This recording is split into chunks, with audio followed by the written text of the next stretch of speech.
this course is going to be an introduction to how Amazon FBA works, how you can get started, and just to give you a ton of information about whether or not you think this might be a business model for you, because we've seen so much success from this program. We know it works. The blueprint's there, and this is going to introduce that. It's going to be very exciting, and I really am so excited for you to be here.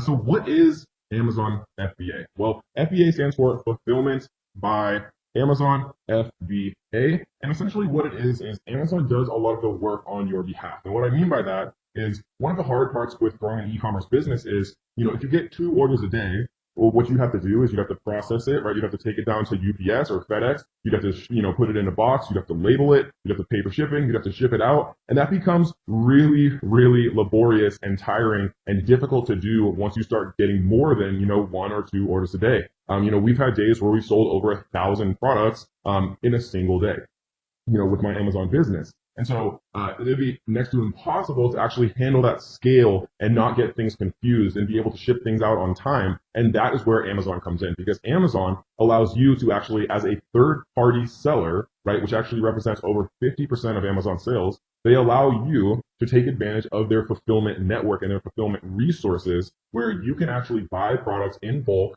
from China, from a USA manufacturer, from wherever. You might buy 500 units or 1,000 units for $2 each. Ship them into an Amazon FBA warehouse in the USA, right, directly from China, straight to Amazon. You never see or touch any of your products, right? And this will all make sense later on. But you can ship it directly from your manufacturer into Amazon. And then Amazon, every time you get a sale from customers that are already browsing Amazon for your product, every time you get a sale, Amazon actually does all of the fulfillment for you. They grab your product, they put it in a box, they put the label on, they ship it out, they handle all of that. And they just literally send you your profit. And so that is why Amazon FBA has been such an amazing process, because it just works, right? And you don't have to do a lot of the work. You can do it from anywhere in the world. And it's just a really amazing way to actually get started making some passive income online. So there are 2 different types of plans, for Amazon FBA. But essentially, Amazon takes a 15% referral fee for you having access to millions and millions of Amazon's customers, right? The last I heard, over 82% of households have an active Amazon Prime membership, which is insane, right? 82% of households in the United States have an Amazon Prime membership. So you can sign up for free as an individual seller, right? You pay a per unit cost every time you sell something, or you can join as what's called a professional seller, where I believe you pay $39.99 a month. And then you don't have any per unit fees. So if you're just getting started, you can sign up as an individual seller. You can always switch it to a professional seller later on once you have some inventory and things like that. So that way you're not like paying, any money while you're waiting for your units to actually ship in. You can sign up as an individual and always change it later on.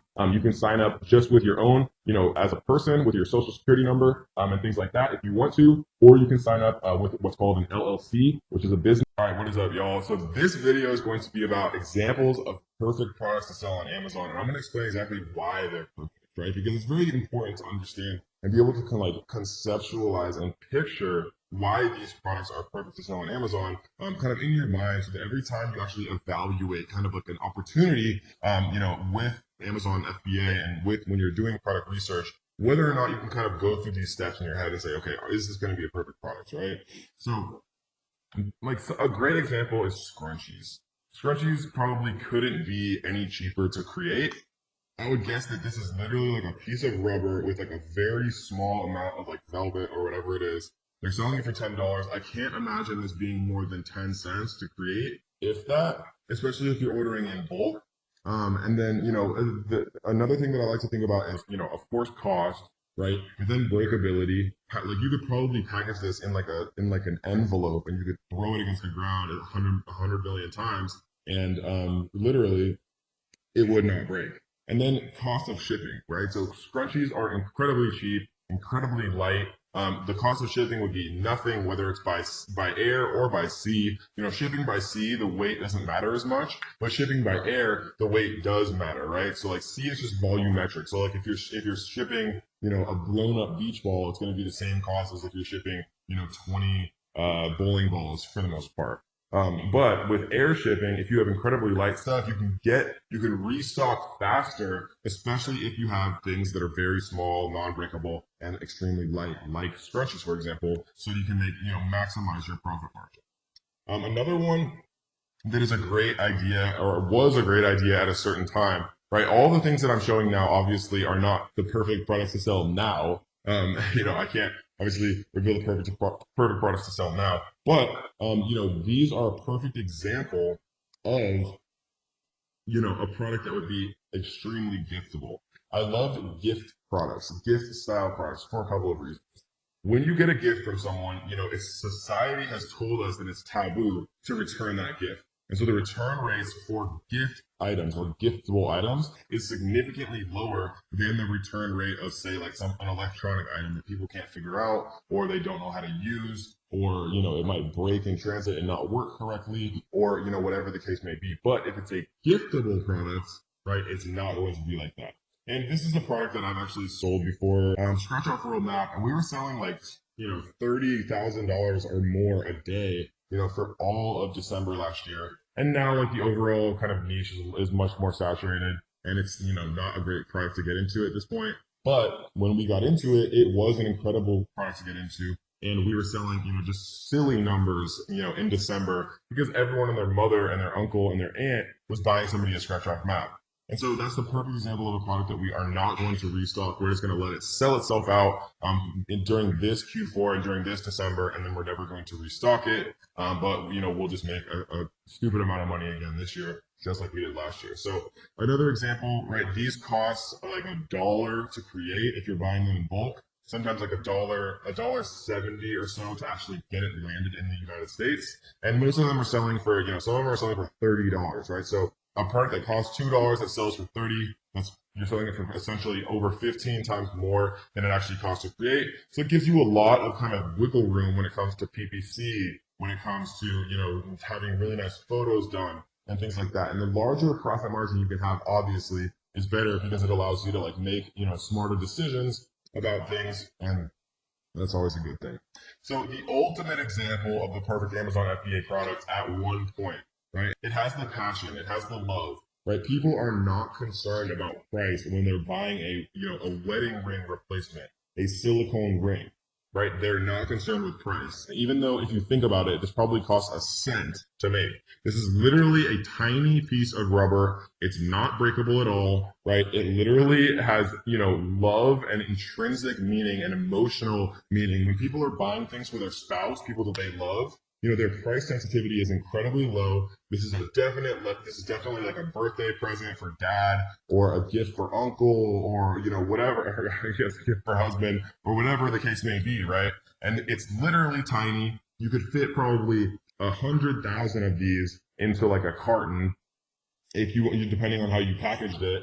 It literally is never going to break. It weighs probably less than an ounce, less than a gram, or whatever it is, right? It weighs nothing, very non-breakable, costs nothing to make, has that intrinsic value, has that emotional connection, meaning, and has the giftability, right? So this is like the perfect product to sell on Amazon FBA. So I just wanted to show you guys, 3 examples of perfect products to sell on Amazon FBA. So you can kind of get yourself in the mindset, okay, giftable, non-breakable, very light to ship, right? Has like that emotional meaning or connection. A lot of these things can play in, and that's not to say that every product has these. I have a friend who makes hundreds of thousands of dollars a month selling copper pans on Amazon FBA, which literally is like heavy, big, has no gift meaning or not much of a gift meaning. There's no emotional connection to a copper pan depending on who you are, right? But he still makes a ton of money. So, think outside the box, but this is the general kind of thought process that I like to kind of put people in to really get the ball rolling. We're going to go through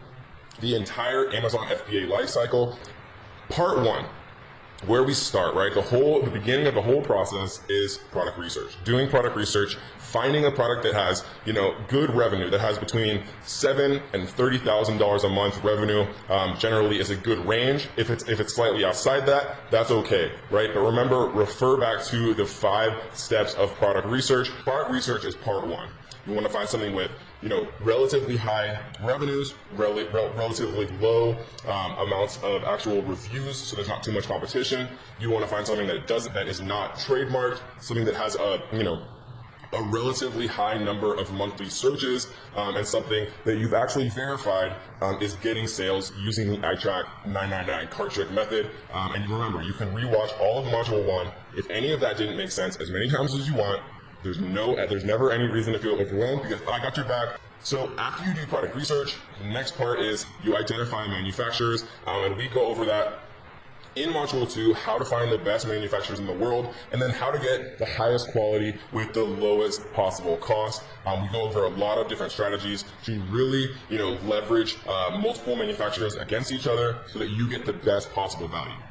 Once you identify your manufacturer, you want to get a shipping quote from your freight forwarder, right? And again, in Module 2, we introduce the best freight forwarders, the cheapest freight forwarders in the world. They're going to take care of your products and actually make sure that they get from your manufacturer into an FBA warehouse safely. Then you want to have your packaging and logo created. Again, we go over exactly how to do that in the course. Once you have your packaging and logo created, you want to order a sample of your product from the manufacturer that you end up choosing, right? And you want to make sure that the sample that you order is a completed sample, right? That the manufacturer makes the product itself. They also make the packaging with your logo on it.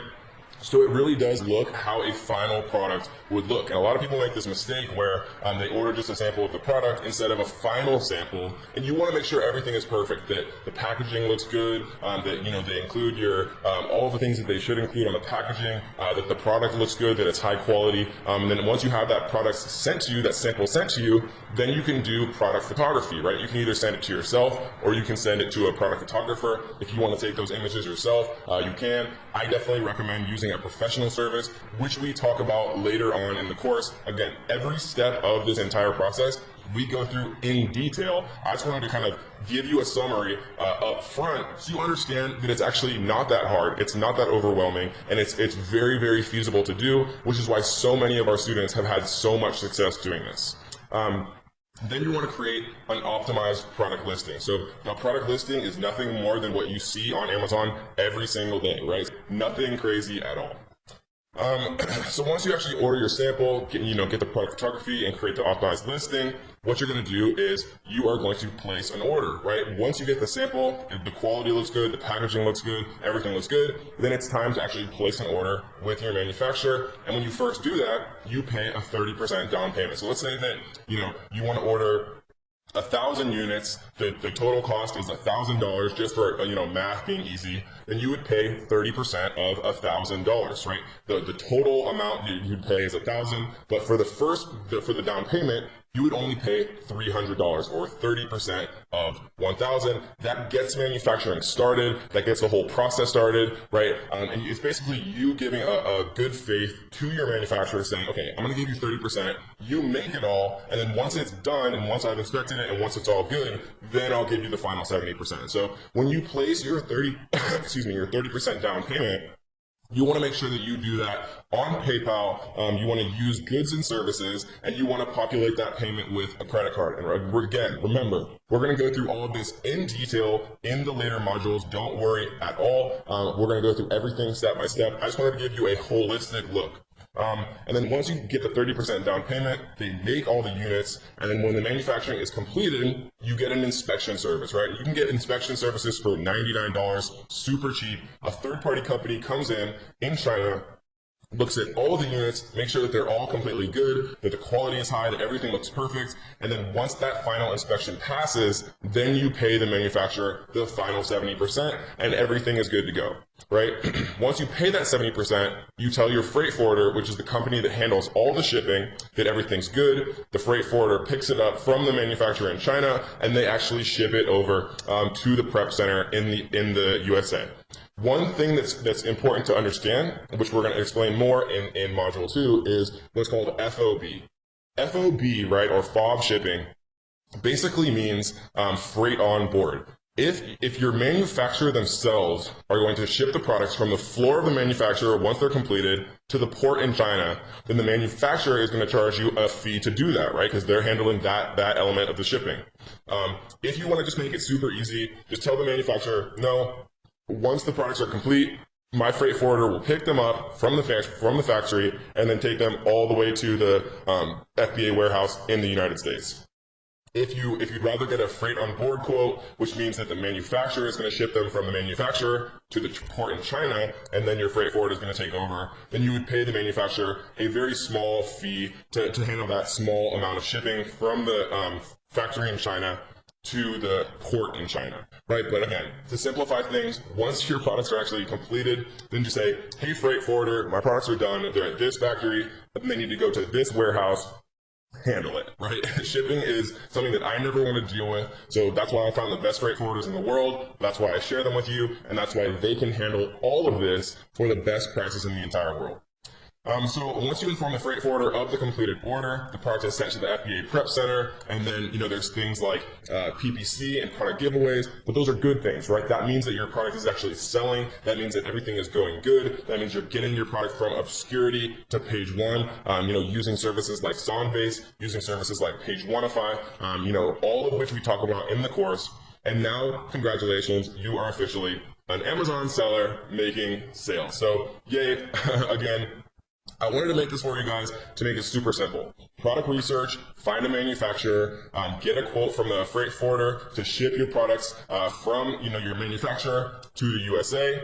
You have your packaging, your logo created. You order a sample to make sure everything looks good. Once you have that sample, you have a product photographer take beautiful pictures of it. You create an optimized listing. Once you get your sample, everything's good. Then you place an order with your manufacturer. You pay 30% down payment to get everything started. Once your manufacturer is done manufacturing everything, then you get an inspection to make sure all the units look good. You pay the final 70%. Once everything's done, you've paid, your freight forwarder picks it up from your manufacturer in China, gets it to the FBA warehouse in the United States, and then you are now officially an Amazon seller, ready to start making sales.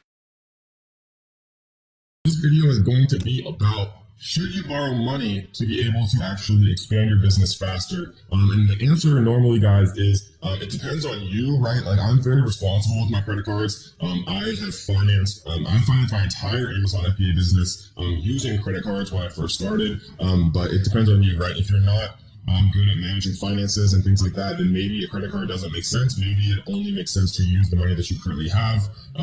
But for most people, right, I think it makes a huge amount of sense to actually use financing and borrow money if you do it in the right way, right? The best way by far to actually do this is by using what's called a 0% APR credit card. So you see right here the annual percentage rate, 0% intro for 15 months from account opening on purchases. This means that you can use as much of, if let's say they give you a $5,000 limit, that means that they will give you essentially a $5,000 loan for 15 months for $0, right? For zero cost, no interest, literally telling you that for the first 15 months, you can spend 100% of the money that they allow you to have to borrow, right? And you'll pay zero interest. That is a very, very good deal. It's very, very hard to find in the real world. And this is an incredible card also because you get unlimited 1.5% cash back. That means if you spend $100, right, you get $1.50 in cash back, and it starts to add up very quickly as you start to make larger and larger purchases. And you can,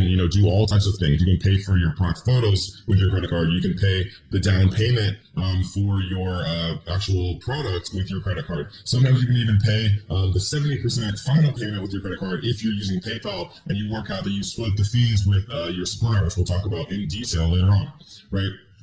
This is the best possible way to borrow money and leverage yourself in a stronger way when you're actually starting on Amazon FBA, because usually the biggest restriction that I've heard from my students and that people have is availability of capital, right? If you had $10,000, $20,000, you could invest in more products, and the more products that you invest in, if you've done your due diligence, and you're actually putting in work and making sure that they're going to be a good product, the more good products that you invest in, the more money that you'll make faster. That's why I was able to make, over $1,000 a day pretty much instantly when I started Amazon FBA, because I invested in multiple products at once rather than just buying one product and, it taking 1 to 3 months for it to actually arrive in an Amazon warehouse and be able to be sold, right? So I was more impatient. I had a lot of confidence in myself, and I didn't have a course or anything like that. If I had this course, I would have put my whole life savings into products, and I would have made, a 7-figure business in my first 6 months. So this is what I recommend for sure. If you're not in the USA or you have like terrible credit or can't get approved for this particular card, right? This is my number one recommendation, no question. That's it, right? If you can get this, do it. Use it for everything. Get a second product, get a third product. Leverage yourself, right? If you're doing your due diligence up front, there's never a reason why more availability of capital would not be a good thing for you because it just means that you can make more profit.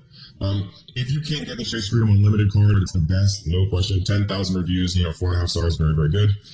If not, right, there's PayPal business loans, fast access to fixed payment business loans from 5,000 to 500,000. There's also PayPal working capital, pay as you grow with PayPal working capital. Basically, what this means is as you receive PayPal payments, they take a percentage of those payments and pay it back to the working capital loan. This one is better if you have a pre-existing business and you're taking money in on PayPal. You can take a loan out and then pay it off every time you get a new payment in from PayPal. So this is a good one if you have a pre-existing business and you're accepting PayPal transactions. Cabbage is another one, right? It's the same thing kind of as the small business loan for PayPal. Again, guys, though, you don't want to do these without knowing what you're signing up for because PayPal and Cabbage and every other loan person in the entire world charges you an APR, right? And so you don't want to be paying an APR that's going to be higher than your actual profit margin. So if you're estimating you're going to make 40% profit margin, right, and you're going to make that in 3 months, maybe it still makes sense to take out a loan, even if it's like a 16% APR. So read the fine print, right? These are some much significantly less enticing options, but they are options that I've had students make work, right? Because if you're making a 40-50% profit margin on your products, then taking a loan out to get that product that you're paying 16% on, you're still obviously making an additional 30% profit that you wouldn't otherwise be making, and you're able to expand faster. But again, the best possible way and the best possible method that I've ever found is 0% APR credit cards. I know that I provided you value, so what I want you to do is to like this video. I want you to leave a comment on this video. If you guys haven't already, make sure you subscribe, turn on notification bells so that you will be the first person to be notified every time we drop a brand new video. This is the fun part of the course. This is Amazon FBA product research. This is where the magic happens. This is where the money is made. So we are going to be focusing on viral launch for much of this course because it is the best software available now, right? Originally it was Jungle Scout and now viral launch has just really been exploding and expanding, and their team is very passionate and they're just doing very big things. The main tools that we are going to be using for Amazon FBA product research are going to be called market intelligence and product discovery, right? We see that for $59 a month, you can get product discovery. If you pay monthly, annually, you can get market intelligence, sales estimates, and a Chrome extension, and product discovery. You can get this all for $49 a month if you pay annually, or you can get it for $59 a month if you pay monthly, right? And so for our purposes, guys, all we need are these first two, right? Viral Launch is incredibly good at product research.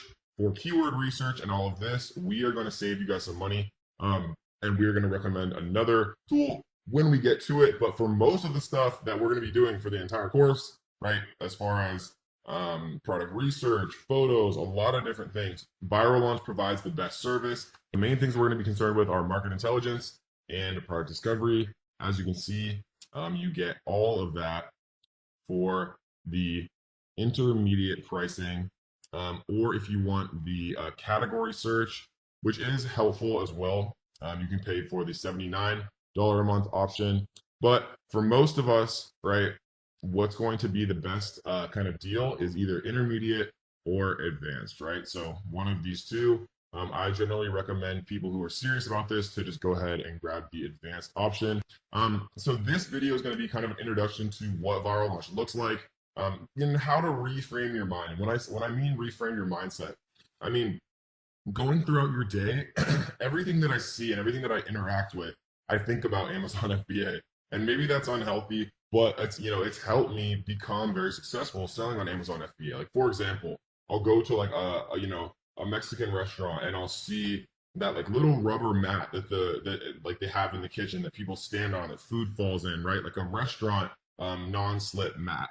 Or I'll see like a little menu holder, like an acrylic menu holder, and I'll think to myself, can I sell that on Amazon?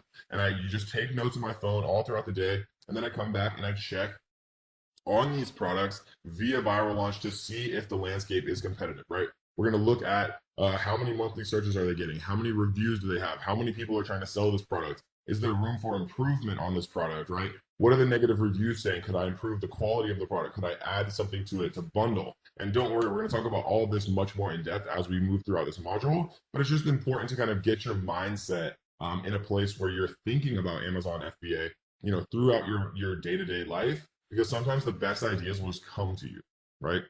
So this is product discovery, guys. We can see right here, if we go to search, there's a couple of options up here. There's the normal product discovery, right? And what this means is you put in the categories you want to see. You put in, okay, I want to see products that have a minimum of $10,000 a month revenue, that have a minimum price of $15, that have a minimum review count, or excuse me, a maximum review count of maybe like 50 or 100 reviews or whatever the case may be. And then you press show products and it shows you, right?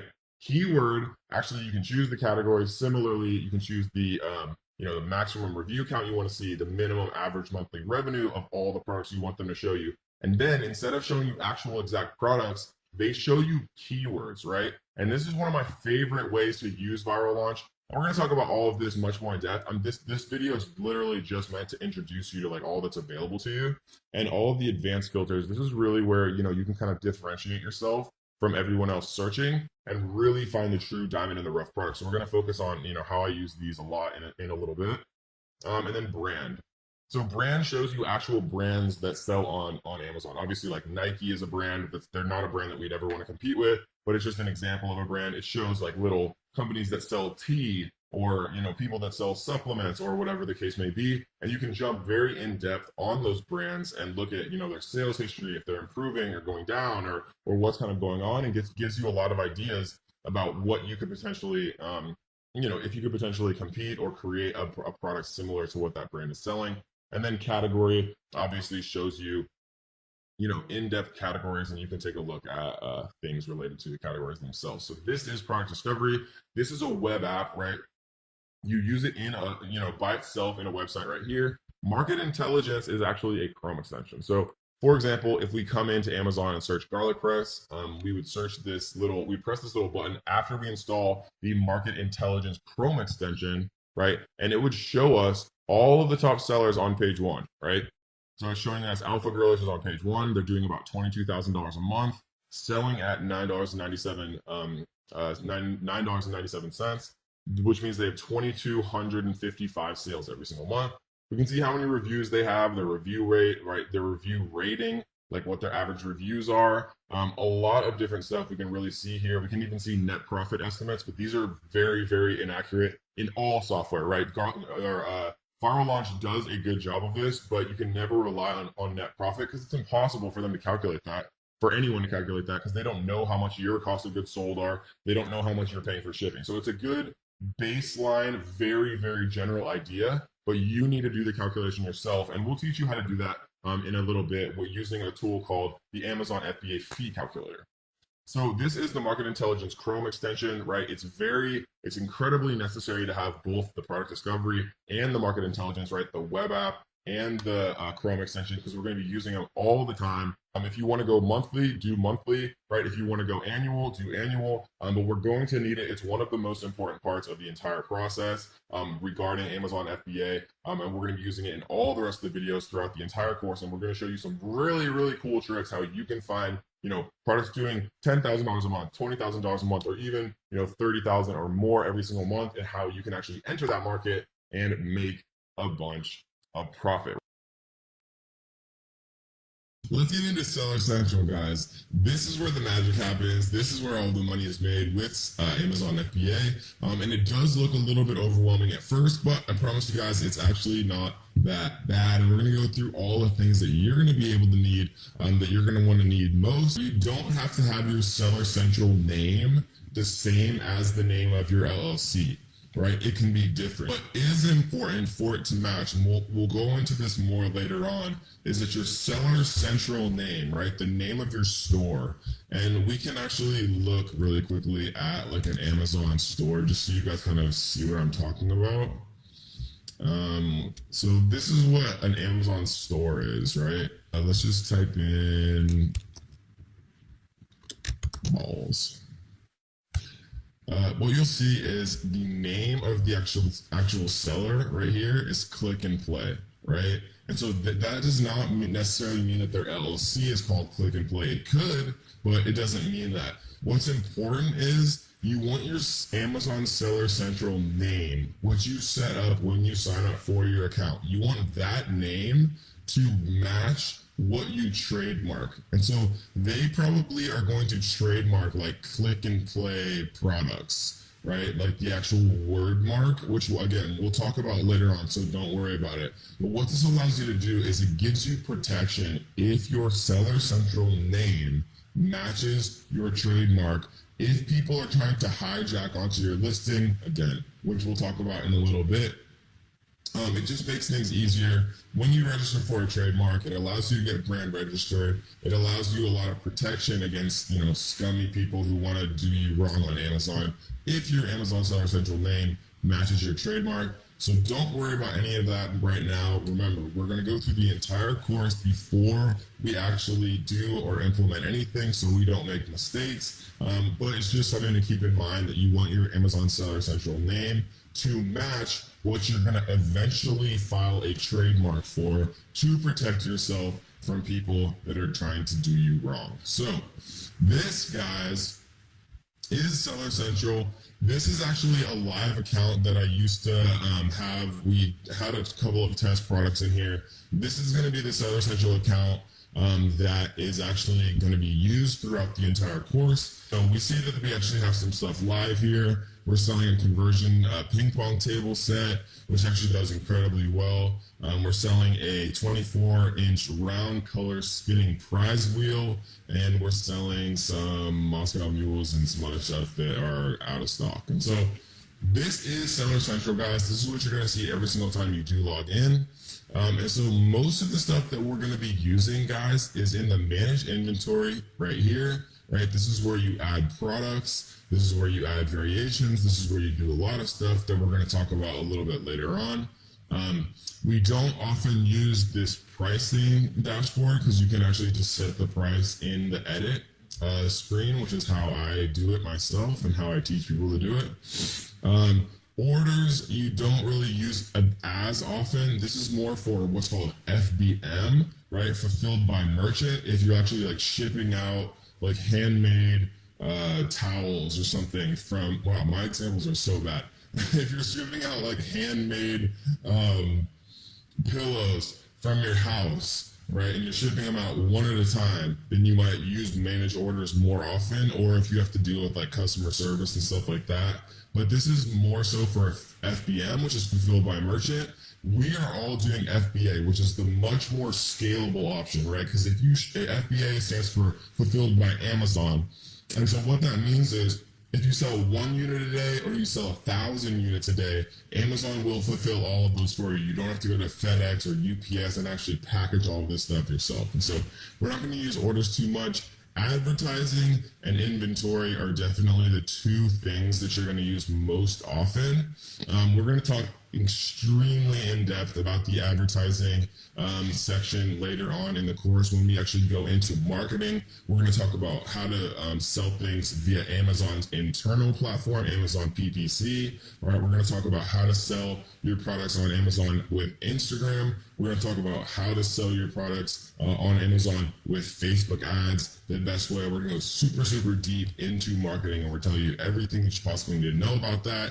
This is just meant to be kind of a introduction to Seller Central, just so it doesn't look as overwhelming, right? And then obviously you have some reports here, which we're going to talk about later on, and then performance if you ever have any issues like with your account or claims or anything like that. And so that, guys, is the overall kind of little tutorial. Really quickly, I want to jump into the edit section because, again, this does look a little bit overwhelming for people when they first start out, but it's actually not that bad, right? So this is where you put your title, very simple. This is where you put your manufacturer, your brand name, things like that.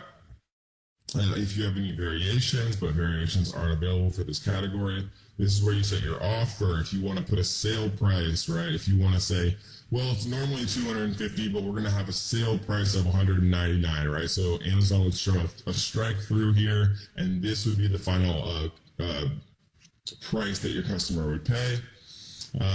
Most of this stuff is inapplicable to these type of products. Like if you're selling things with lithium ion batteries and things like that, or if you have applicable dangerous goods regulations, right? But that's obviously not applicable for a ping pong table.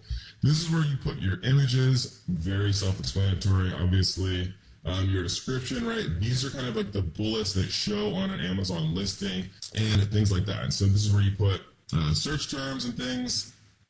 And that's pretty much it, guys. It's very, very simple. And most of the time that we spend in Seller Central, again, will be in the inventory section and in the advertising section. So that is your overview for Seller Central, guys. All right, guys. I hope you're ready to learn. I hope you enjoyed Module 1. I hope you just got absolutely flooded with good ideas on how to find your first profitable Amazon FBA product. Because in this module, we're going to be teaching you how to find the best manufacturers in the entire world to actually create your product, right? Because the relationship that you have with your manufacturer will be one that is either very good or very bad. And I'm going to teach you how to guarantee, at least as much as it's possible to do, that your relationship is going to be a good one with your manufacturer, right? So this, guys, is Alibaba. For those of you who've never seen this before, welcome. Alibaba is a massive, multi-billion dollar company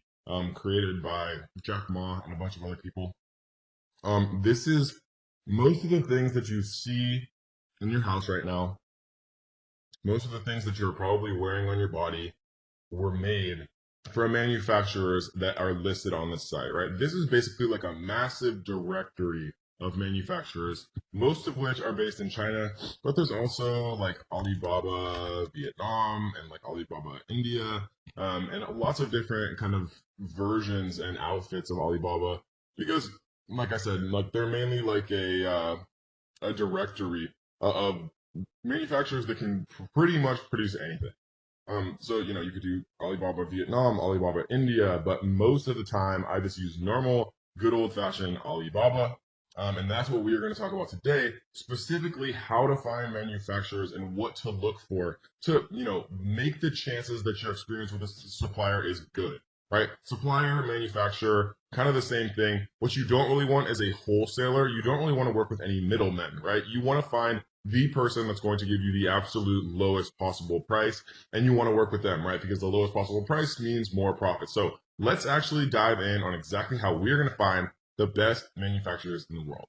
So the first thing that I like to do is actually change this little thing right here, right? Because if you do by products or by suppliers, two things are going to happen. If let's, for example, say that I want to look up someone to make coffee mugs. If I type in coffee mugs, there's going to be literally 251,102 results for coffee mugs, which is absolutely insane, right? And so instead of doing it by products, right, because most of these listings are individual listings, many of which are actually created by the same supplier. So like you might say, okay, these 4 are perfect, so I'm going to reach out to all of these people. But what you might find out is you're sending 4 different emails to 4 different listings, but they're all going to the same supplier. So what I like to do instead is never ever choose wholesaler, just choose supplier, coffee mugs, and type in search, right? And now instead of 251,000 results, there's 100 or 1,902 suppliers, right? It makes it much easier, and significantly it'll save you a lot of time kind of doing it this way, rather than kind of wasting your time and sending 251,000 emails. This video is going to be about how to actually ship your products from China directly to the manufacturer inside of an Amazon FBA warehouse in the USA. So how you actually have to do this is a little complicated at first for some people, but if you actually think about it logically, it makes a lot of sense, right? Because what ends up happening eventually is you need to have a barcode to send to your manufacturer to actually create like a little sticker and put it on each box so that your inventory is completely ready to be scanned in by Amazon when it actually arrives, because you're never actually getting the inventory. Like they don't ship it to you and you ship it to Amazon. Your manufacturer ships it straight to Amazon, and trust me when I tell you, you want it that way.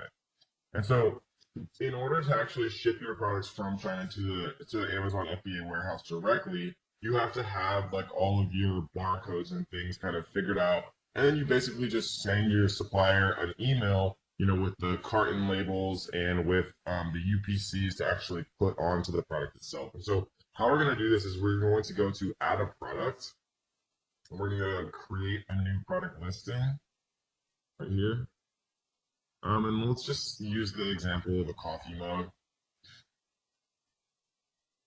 We're gonna choose coffee mugs right here, and it auto populates this little thing, this little kind of you know template menu thing, vital info, right? Product ID. So there's a couple ways to do this.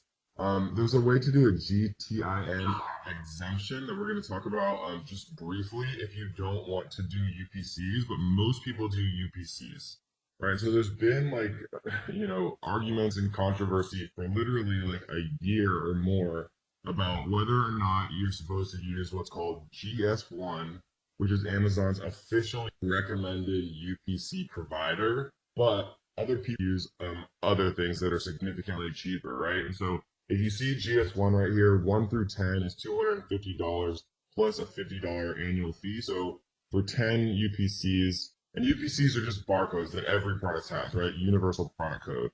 So it's like $300 for 10 here, or if you use a different one for 10, it's $37 instead of $300, right? And so, basically the summation of all of this controversy and what everybody's talking about is Amazon tells you when you try to create a product listing, like here, I'll use a UPC, and this is just a UPC that I bought from Nationwide Barcodes, right? From the much cheaper version. When I paste it in here, it says the validity of a product ID is checked against the GS1, GEPI, and ISBN databases. If your product ID is not registered with GS1, then the linked ASIN will be suppressed, and it may result in removal of your product creation privileges, right? And so this is basically a warning that says not to do it and that you should use GS1. If you want to err on the side of caution, right, use GS1. I personally still use Nationwide Barcode because I have, a bunch of them that I already bought, and it's literally like 10 times cheaper for Nationwide.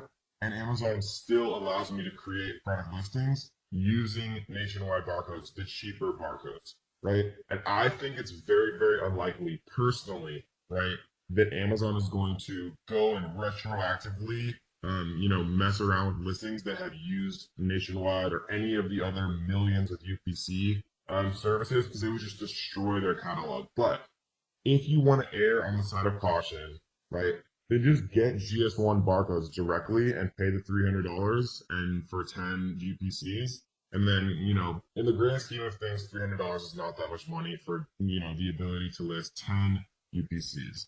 Or if you want to save a little bit of money and, live on the wild side like me, then use nationwidebarcode.com. And these are actually purchase barcodes for Amazon. So if we come to the actual site itself, then you'll see barcodes for Amazon right here. And then it says the pricing right here, and you just choose how many you want, and that's it. So it's pretty easy.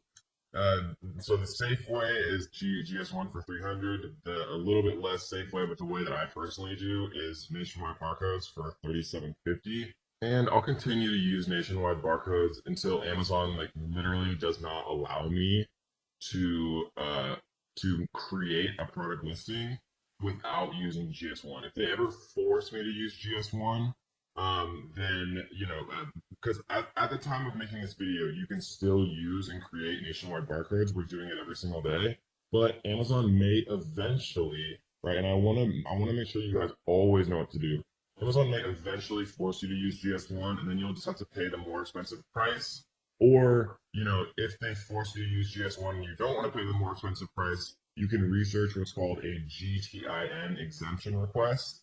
We're not going to go into that because most people don't need it. But if they force you to do the GS1, you really can't afford the GS1, and just Google search or YouTube search how to do a GTIM exemption. It's a little bit more complicated, but it's a way that you can avoid paying the GS1 pricing if you really don't want to. Okay, cool. So we're gonna make this. We're just gonna say like coffee mug for mom. We're gonna say the brand name is Coffee Mugs Freezies. The offer, and this isn't that important like right now because all we're doing right now is creating a listing so that we can actually get the what's called the FN SKU, right? Because the FN SKU is what we're gonna have to send to our supplier, and once we send that to our supplier, then they're gonna be able to print out like little stickers that they're gonna put on every single one of our coffee mugs, and then once they're sent from the manufacturer to Amazon, Amazon's able to actually scan all of those in. Right, so we're just gonna put like 1999 here. We're gonna put new. And the fulfillment channel, I want Amazon to ship and provide customer service for my items if they sell, right? This is Amazon FBA. I want to ship this item myself. This is Amazon FBM, right? Fulfilled by merchant. So we're gonna save and finish here. Your listing is being created. This process may take up to 30 minutes. Please check back and change your listing fulfilled by Amazon at that time. So we're just gonna press continue. Right, and I'm going to pause the video really quick, and then once it's actually up, then I'm going to show you guys the next step. All right, guys, so here's the listing that we looked at. So if we click this one right here, then we can do action on. And what we're going to do is, normally you do print item labels, but sometimes it gives you an error, right? So no items submitted. I wanted to show you guys that because I've just had so many students ask me about that particular error. So what we're going to do to fix that is click this little checkbox and then go to change to fulfilled by Amazon. Even though I know we selected that to start, it's like this weird thing that just happens. So what we're going to do is we're going to go to convert and send inventory and save and continue. It's just there below. This form is not being completed. Add dangerous good information. Is this product a battery? Does it utilize batteries? No. Product regulation information. Is this product considered dangerous goods or hazardous material? No. It's a coffee mug. Submit. And now we're going to save and continue.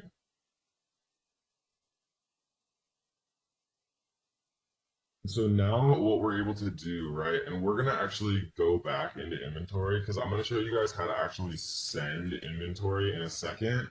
Because this is how you get what's called your carton labels. The two things that you need to send to your manufacturer at the end of the day are your FN SKU, right, which is basically just like a little barcode like you see on any products, right? That's one thing. The second thing that you need to send is called the carton label. So let's say that you have like 100 coffee mugs. Each one of those 100 coffee mugs is in a little cardboard package. It has a little sticker with a UPC on it. Right, and then let's say that 100 of those fit inside of one carton, then you'd also need one carton label. So you'd have 100 little FN SKUs all printed on the box that the coffee mug is inside, right? All 100 all have their own little sticker. And then all of them are inside one carton, and then that carton has a carton label. And we're going to show you how to do both of those right now. So what we're going to do is we're going to print item label. And what we're going to do is go to print item labels right here.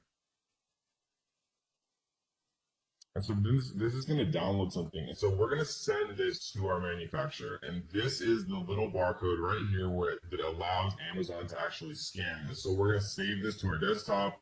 We're going to call this coffee mug FN SKU.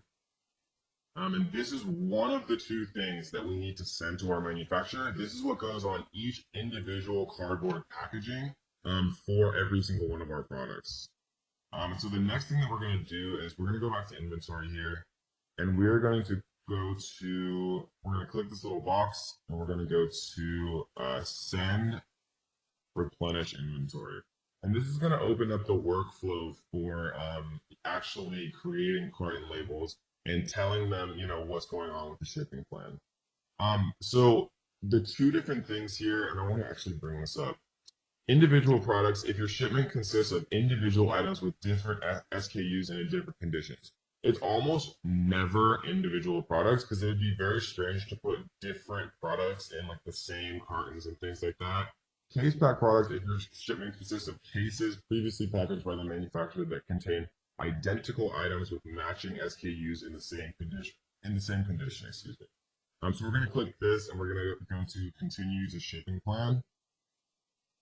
And what we're going to do is we are going to actually fill this out. So your supplier is going to be able to tell you how many units are coming, per case. They might say, yeah, well, okay, so 48 units fit per case, and you guys ordered 200 or whatever the case may be, so there's going to be a number of cases, right? So something that I like to do actually, and this is a good little note to take down, is you want to ask up front how many units are going to be in each case, right? Because and the reason that I say that is because if they say 48 units fits per case, but you order 200 units, then there's going to be that awkward 48 times 4, right? So there's going to be like 8 missing units, and then it just gets a little tricky.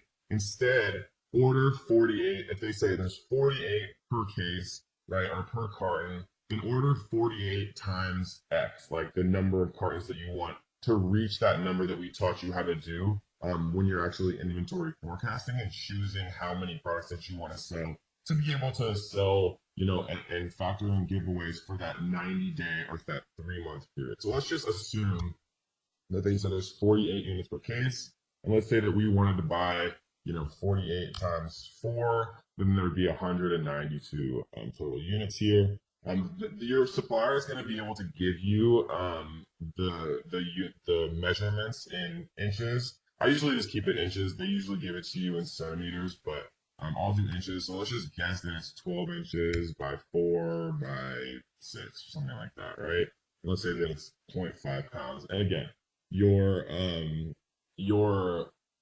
manufacturer is going to tell you exactly, what's going on with this. So you can just like literally enter it. So we're gonna go save, and then continue. And so we are going to prep this, right? Because how I prefer to do things is your manufacturer literally does everything. They package it, they put the UPCs, they put all the codes, everything that you need onto it, and then they just ship it completely finished and ready to kind of be ready to roll to the manufacturer. And so we're going to go to continue. And for this one, all products must have a scannable barcode for non-commingled products, and Amazon product label will need to be affixed to each unit. You can print off and apply the labels on this page, or have Amazon apply the labels for you for a fee. All right, so we're gonna go to continue, and it's going to create your shipping plan here, right? And you can call it whatever you want. You can say like coffee mug shipping plan. And then it's going to show you ship to LGBA Rialto, California, right? And so this is going to be the actual address that you're going to ship to. And so we're going to approve the shipment here. And then the kind of the last thing that happens here is it's going to give you the carton labels. Right, and all of this stuff you can actually just work out with your freight forwarder. And so I'm going to talk about exactly who we use and who we recommend for freight forwarding. But I would always check with your freight forwarder because to be perfectly honest, hate dealing with shipping, and I'm not a shipping company. But we're going to give you guys and introduce literally the cheapest, best quality shipping company that I've ever seen and that I've ever used and I've ever worked with. We're going to talk about that in a second. So we're just going to leave this how it is. How will this shipment be packed? I'll do multiple boxes.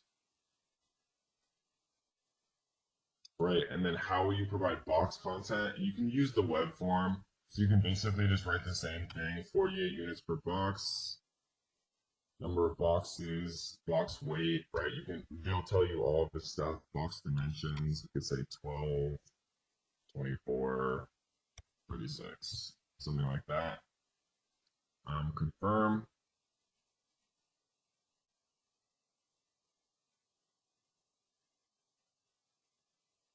So you can calculate the shipping charges here. And then this is basically going to give you your shipping fees. It's a, I agree to the terms and conditions. And then you press accept charges, right? And then you can print the box labels here. And the box labels are your carton labels. So I'm not actually going to do this because this is just like an explanatory. This is just an explanatory kind of tutorial. I'm not actually creating the shipping plan, and Amazon would actually charge me if I click this button. But you just press this button, right? And then the last thing you do is print box labels. And the two things that you're sending to your supplier are the box labels or the carton labels or whatever you want to call it. And then also your FN SKU that we downloaded that I showed you exactly how to do. And those are the two things that your supplier needs to be able to, properly label all of your individual products and then properly label the cartons that your products are inside. So that is the shipping plan. That is generating an FNSQ from a UPC, right? We talked about GS1. We talked about nationwide barcode. We talked about the GTIN exception if you're really not trying to use GS1 and they are disallowing sometime in the future using nationwide barcode. In this video, we're going to talk about how many units to order on your first order, right? Because this is a question I get all the time, and it's very important because I think a lot of people have this misconception that they should order 500 units, right? Or 100 units or something crazy like that.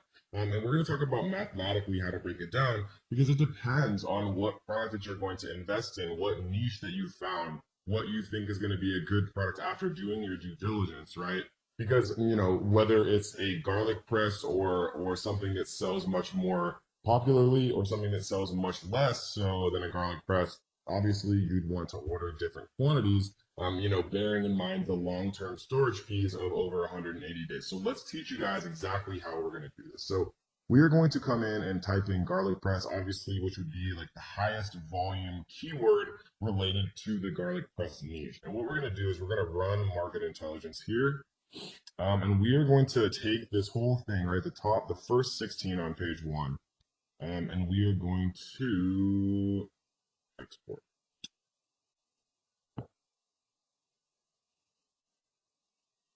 All right, we're going to open this up and let's take a quick look, right? Because what we're concerned with here is monthly sales. So monthly sales added up right here is 14,720. 14,720. So what we're going to do is we're going to open up a calculator and we're going to type in 14,720 and we're going to divide by 16. So that means that the average seller on page 1 sells 920 units per month.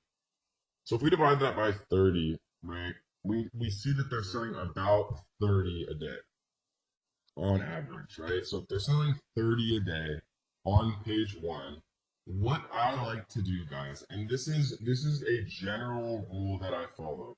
You never want to be in stock longer than the 180-day long-term storage mark, because I showed you guys that the fees get like 20 times more expensive, and it's just crazy, right? You never want to be in stock less time than, I would argue, about 3 months, right? And the reason for that is because to get products made and to get them shipped from China on a ship available for sale in a warehouse in Amazon, I've found takes normally at the maximum about 3 months to do, right? So what we're going to do is we're going to multiply this 30 units per day times 3 months, right? 3 months times 30 days is obviously 90 days, right? Times this 30 here, we see is 2,700 units, right? And so I know that probably seems like a lot. I'm just going to actually write this out. 30 units a day times 90 days. Right, so 2,700 units probably seems like a lot because people have like this weird misconception in their brain that they want to do 500 units to start. But I've seen this happen so many times, like even with my students, because I know it's like hard and you have to, have a lot of faith, especially to invest more money and more units. But if you do your due diligence correctly and you're actually like eye tracking and doing the 999 card trick on like as many of these people as you possibly can, right? The way that I just showed you how to do is the fast way. It's how to calculate an average for sales. But if I was going to invest money, I would be checking at least like the top five with the iTrack 99 cart trick method, because that's true source from Amazon sales data. If you can get five of these guys into your iTrack and you can tell, okay, they had 100 yesterday, they have 70 today, they have 40 tomorrow, then they're obviously selling 30 a day. If you know for sure from the iTrack and the 999 cart trick method on like a niche that you're going to enter, I feel 100% confident making this calculation.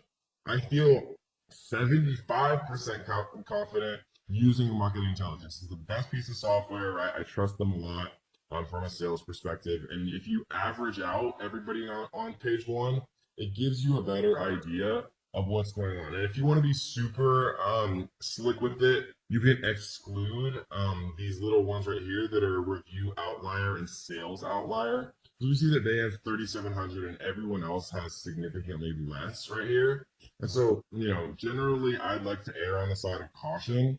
And so I would probably take out like the top maybe two from a sales perspective that are high, and I might take out like the top two that are low. So we see that that one is pretty low, and we see 220 is pretty low. So if we do this, and when we export it, and this is like erring on the side of caution, I prefer to err on the side of caution, to be honest. We see now that I don't think this actually got removed. So this is or blue, so we'll just remove it manually. Or blue, Uber Chef, and the Alpha Grillers, which is actually kind of sad, to be honest. And finally, we'll delete Soon Cuckoo. Soon Cuckoo. Okay, cool. So let's recalculate this and see how much it changes the average. So monthly sales, right? So now our new number is 8,256. 8,256, and we see that there is 12. So it's obviously going to be a lower number. Let's see, 8,256 divided by 12 is 688 units per month. And if we do that divided by 30 days, you see it's 23 units, right? So 23 units per day times 90 days times 90 is 2,064.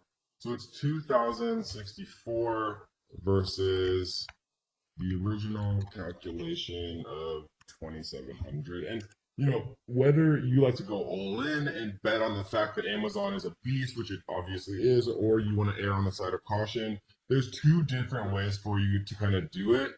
I'm more so kind of in this boat just because I understand that the power of Amazon now, especially with like holidays, if you have a giftable item like I recommended that you should, with holidays, with Mother's Day, Father's Day, Valentine's Day, and especially obviously Q4 from December 1st till December like 21st or 22nd, Amazon is just freaking insane. Like it's unbelievable how Amazon is. Like your sales can 2x or they can 10x. And so this is generally how I like to do it, guys, when I'm kind of doing my calculations on how many units to order. The second thing to bear in mind, let's actually err on the side of caution. Let's decide that we chose 2,064 units, right? Because that's the 23 per day times 90 days. We have one more consideration. This is units to order, but we also have to think about giveaways, right?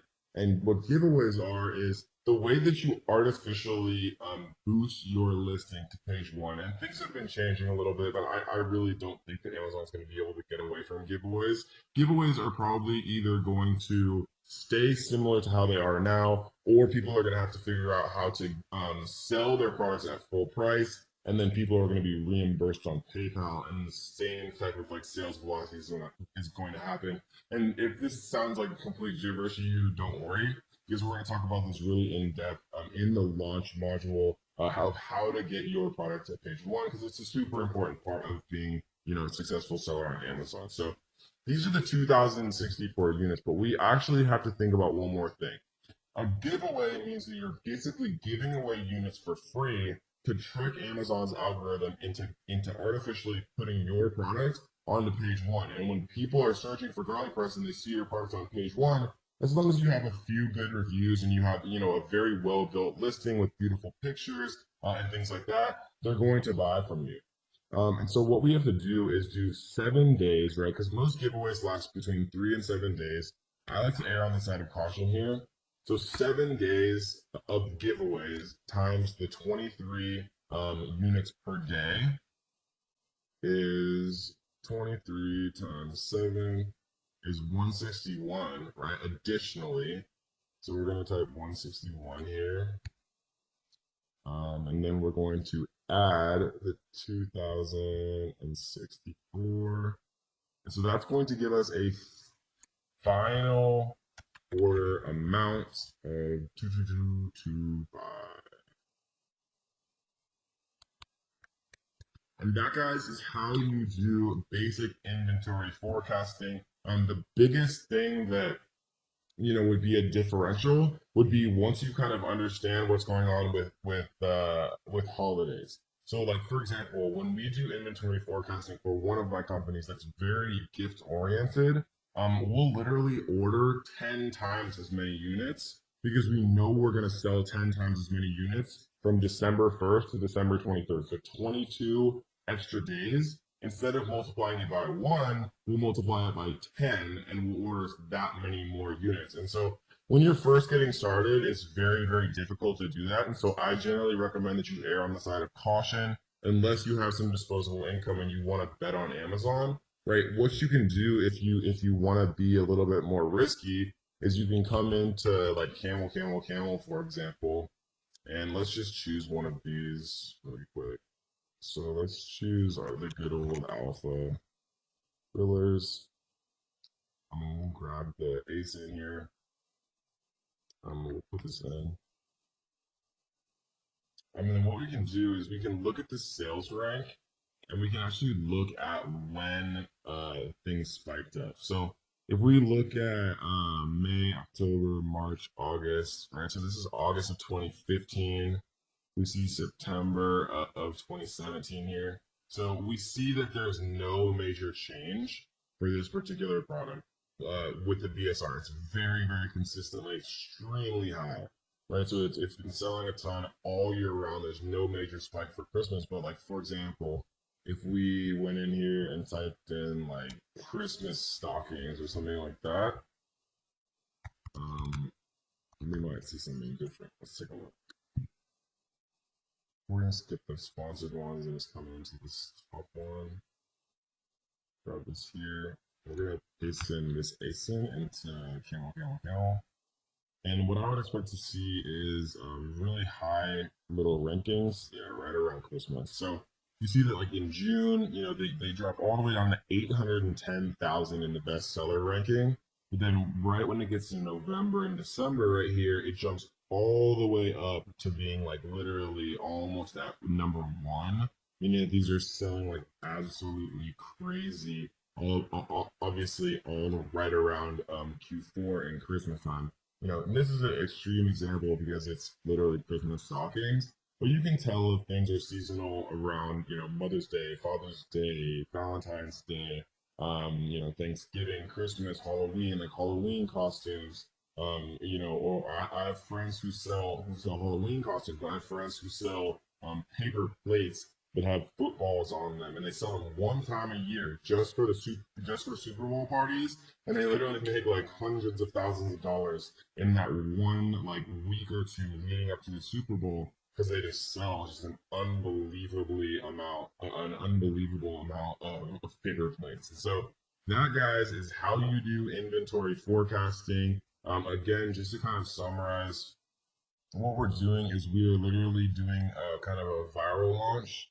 We're doing a summation of the amount sold, kind of taking out the outliers dividing it by 30, right? Because these are monthly sales to get kind of a per day number of sales, just because it makes it easier. Obviously, you can just multiply it by 3 if you want also, but it just makes it easier for me to get per day because it helps with giveaways and things like that.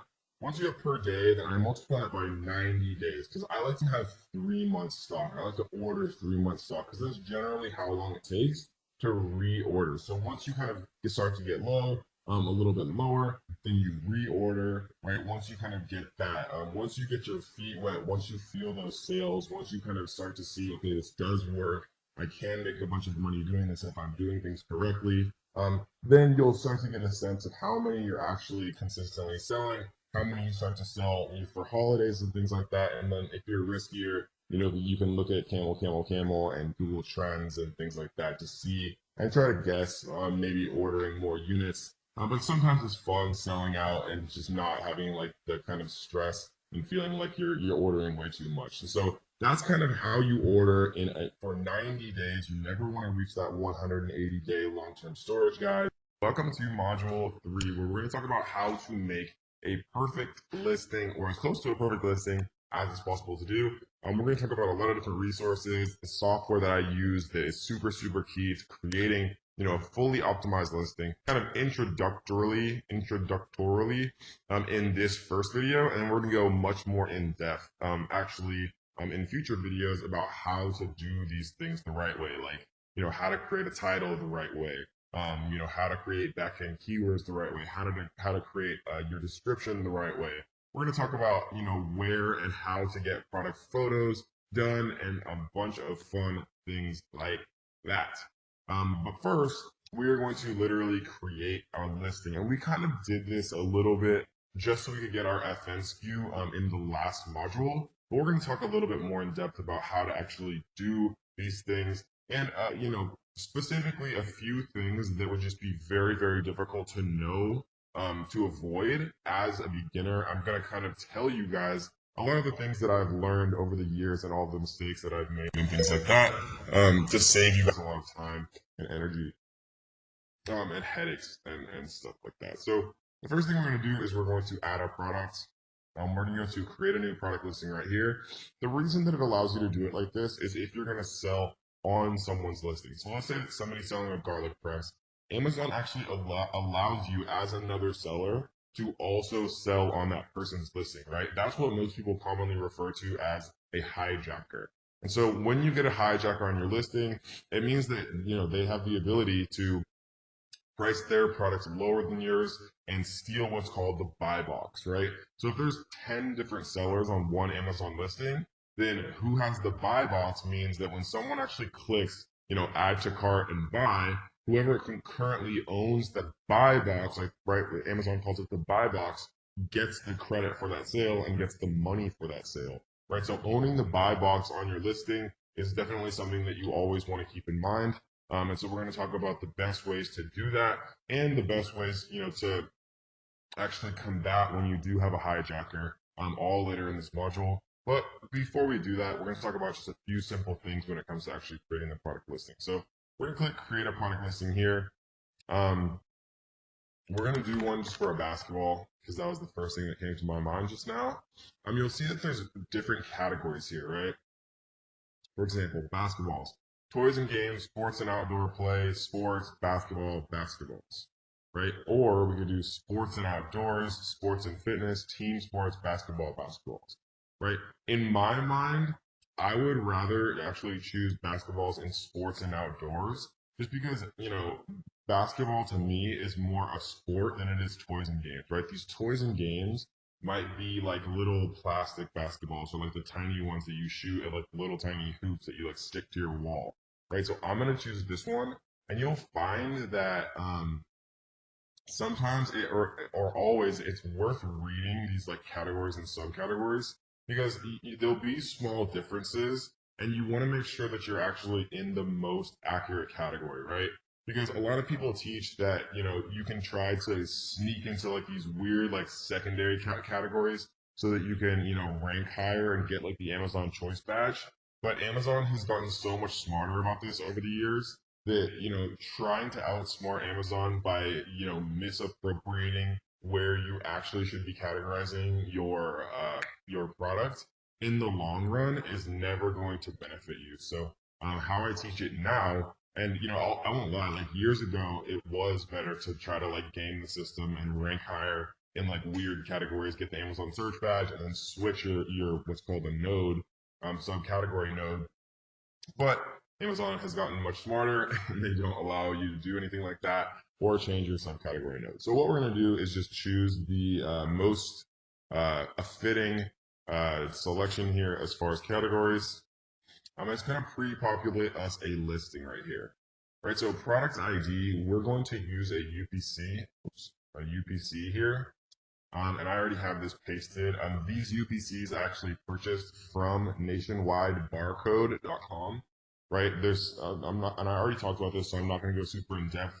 Amazon suggests that you should use GS1 barcodes. It's $300 for 10 GS1 barcodes. It is $30, $37 for 10 barcodes from Nationwide Barcode. In my experience, in the last 2 years, they've always worked exactly the same. Is Amazon eventually going to force you to use GS1? Maybe that time has not come yet, and so I'm not going to worry about it, right? And so we're gonna just put basic stuff here: basketball, manufacturer. This would be the name of whatever you want your Amazon store to be called, right? This is also going to be the same name of what you're going to get trademarked, which we're going to talk about a little bit later on as well when we get to the brand registry section. And so what we're going to put in for manufacturer is going to be the name. So we're going to pretend like I'm going to do coffee. We're going to sell everything coffee related. So we're going to do KD Coffee. KD Coffee. We're going to change this to Coffee Grinder. So KD Coffee. This is going to be the name of our Amazon store, right? It's like a little link that's actually highlighted that you can click on and you can look at their product portfolios and things like that. This is also going to eventually be what we trademark. So we want it to be something, meaningful to us. So Coffee Grinder, we're going to come back and actually recreate this product name, right? Because this is going to be our title. Variations we're not going to touch for now. Price is actually very important because Amazon has this thing called price band restrictions. And what a price band restriction means is if you set a price originally for your product, and there's other factors too, like the average price of your competition, but it's not as heavily weighted as your initial price you set. If you set a price at like $19 and then your product starts selling like crazy and you want to raise your price to like $49, Amazon won't let you do that. Okay? So the smart thing to do is set this original price at the most you could ever imagine selling your product for, right? And we've sold coffee mugs and wine glasses in the past during the regular year for like $14.99 or $19.99.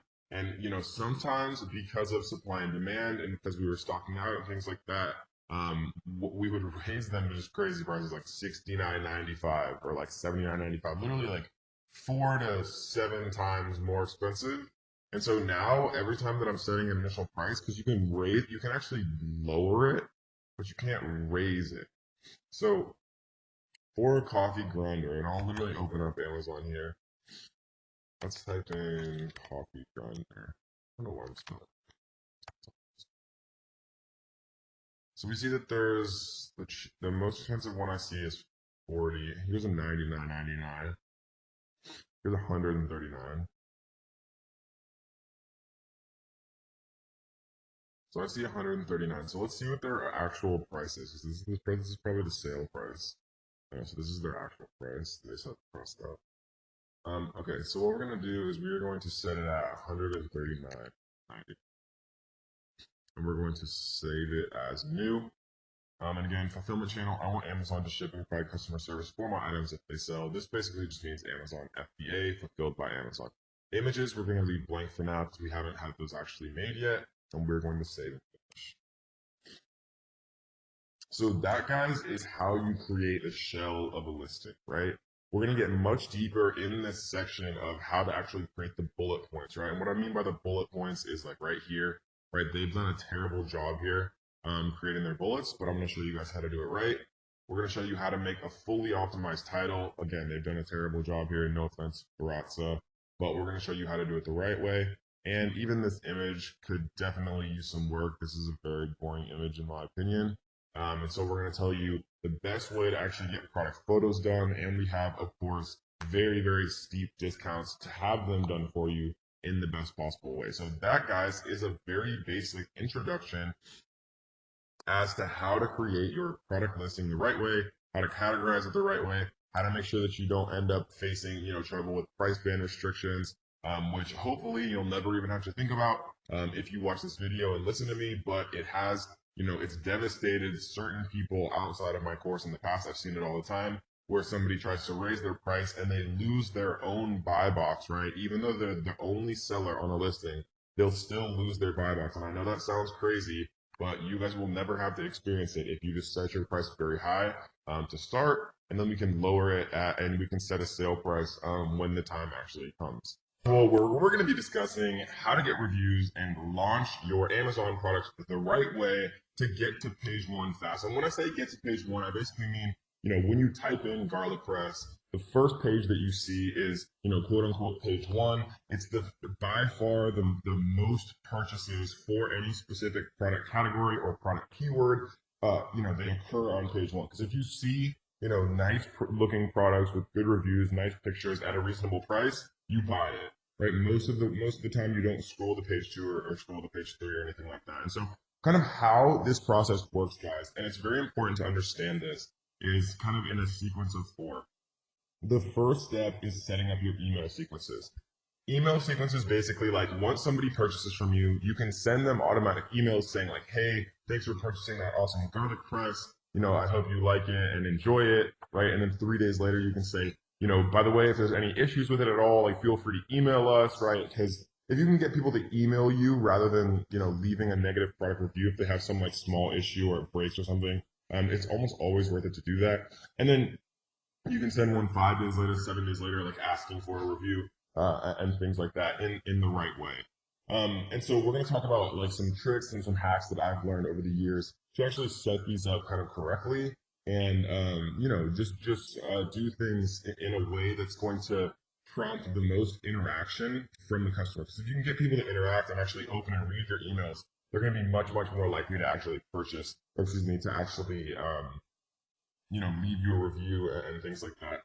And so how it works, guys, is you set up the email templates. Once you set up the email templates, then the next step really is getting those first initial reviews, because getting the first initial reviews is very, very difficult. The best ways to get reviews, right, are through the Amazon Early Reviewer Program. This is the best way to get reviews. Basically, how it is Amazon incentivizes people who purchase from you to actually leave a quote unquote honest review, and Amazon gives them like a $1 to $3 Amazon gift card for doing that. Basically, it gets you up to 5 reviews, and they incentivize people with $3 gift cards. You aren't charged until you receive a review through the program, and enrollment covers an entire SKU variation family. Amazon offers rewards, blah blah blah. Okay, cool. So you basically pay, I think it's $60 to get your first 5 reviews. They're very important. Having reviews is very important for when you actually like launch and go live and things like that. And so you want to set up your emails first so that every customer who buys from you actually gets your follow-up emails and is much more likely to review and do the things that you want.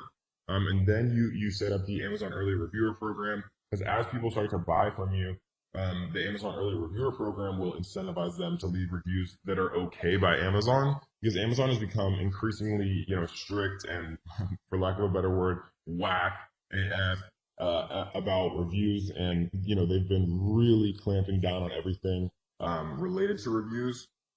And so we're going to go through, the best service that is coming up with some very intuitive and innovative ways to help collect reviews, because nowadays, getting a review is almost basically contingent on having a full price sale. So like when you're running giveaways and things like that, those reviews have been sticking and less and less. And what I mean by giveaways is, incentivizing people to purchase your products by offering them at like 95% off or whatever it is. We're going to get to all that later on. I just want you guys to kind of understand the process. So email sequence first, so everyone gets your emails. They're much more likely to leave reviews. And then you want to set up the Amazon early reviewer program, right? Then you actually set up your giveaways. So under advertising here, we're in promotions. We're going to talk about giveaways. And so basically the giveaways that we're going to be using are, percentage off giveaways where you can, where you can say, okay, well, this product we're offering, 100 of them for 95% off. And the reason that you do that is by basically you trick Amazon's algorithm into thinking that you're having sales every day when really you're giving away products because they register the same. Amazon has recently changed some of how they actually interact in that way. And what I mean by that is, you used to be able to, like, let's say that the person in the first position on page one was selling 10 units a day. You used to be able to give away 11 units a day for anywhere between 3 and 7 days, and then you'd outrank them because Amazon would say, okay, well, you're selling more than they are. That has changed recently, and Amazon has still not settled on what they're going to do. And so, the service that we've been using is kind of the leader at this, where, they're mixing in some external traffic. Amazon heavily rewards external traffic, mixing in some full price, quote unquote giveaways. And how that happens is somebody buys your product for full price, and then, you reimburse them. You basically pay upfront to this service, and then they reimburse all those people who buy your product at full price. And then you basically pay them back. And so we're going to talk about all of that later on. I just want to introduce this. So the next part obviously is promotions. We'll set up promotions. And then the last part is turning on PPC when you launch a product, because you want to, once you have your email set up, once you have your Amazon early reviewer program, once you set up your promotion and you're starting to run it, then you want to turn on PPC. Once you're starting to get some organic rank, and Amazon's trying to figure out what to rank before, as you're starting to launch and launch your product and run giveaways, you want to launch PPC kind of at that same point. Once you have, I start PPC immediately. Some people recommend starting PPC once you have like between 1 and 5 reviews. Obviously, you're gonna waste a little bit more money starting PPC immediately, but I just do it because I'd rather launch a day faster and waste a little bit of money than not waste anything and launch once I have reviews, because it can take like 3 to 5 days or even longer sometimes to get your first review with the Amazon early reviewer program. I know that I provided you value, so what I want you to do is to like this video. I want you to leave a comment on this video. If you guys haven't already, make sure you subscribe, turn on notification bells, so that you will be the first person to be notified every time we drop a brand new video. If you want to learn more, I do have a completely free course, and there will be a link down underneath this description, guys. Completely for free, 100%. So I hope you guys enjoyed this one, and let's get to the next.